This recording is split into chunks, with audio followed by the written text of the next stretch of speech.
प्रधानमंत्री नरेंद्र मोदी ने दिल्ली में भारत में बने हुए खेतीहर ड्रोन का सांकेतिक पहचान पूरे देश को 18 फरवरी 2022 को कराया। वो उड़कर खेती की प्रक्रियाओं का संपन्न होने में मदद करते हैं। श्री मोदी ने कहा, ये भारतीय कृषि के मील के पत्थर हैं, प्रगति के घोतक हैं। ड्रोन समूह देश में सबसे बड़ा सामूहिक प्रयास है। प्रधानमंत्री ने कहा कि नवीन टेक्नोलॉजी किसानों और युवाओं के लिए नए अवसर की दुनिया है। हालांकि नीति, छूटें, रियायतें और प्रोत्साहन का प्लेटफॉर्म मंच केंद्रीय बजट 2022-23 ने ड्रोन के व्यावसायिक उपयोग या मानव चालक रहित वायुमंडल की गाड़ियों के रूप में खोला है।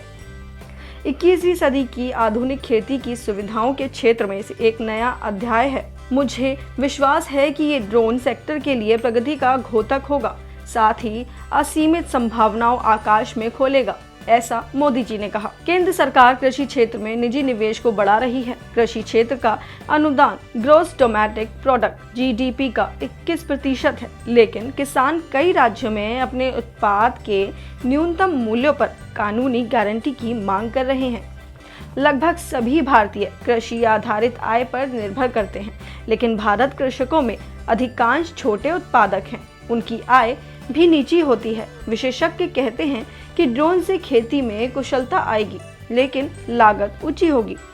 एक खेती के काम में आने वाला ड्रोन, जिसका संचालन इंटरनेट आधारित स्मार्ट टेक्नोलॉजी से होता है, इनसे खेती के काम में निश्चितता आती है। जो काम कीटनाशक दवा के घोटने से लेकर फसल की गुणवत्ता को स्थिर किया जा सकता है। इनकी कीमत 5 लाख से 10 लाख होती है। देश में ड्रोन चेन्नई में स्थित गरुण एरोस्पेस द्वारा बनाए गए केंद्रीय बजट 2022-23 में किसान ड्रोन पर विशेष जोर दिया गया है। बजट में उच्च टेक्निकल कृषि सेवाओं का प्रावधान सार्वजनिक निजी साझेदारी के जरिए किया गया है। आनंद महिंद्रा ग्रुप के चेयरमैन ने ड्रोनों को बनाने का निर्णय लिया है। उन्होंने कहा है कि ड्रोन हमारे दैनिक जीवन का हिस्सा बन गए हैं।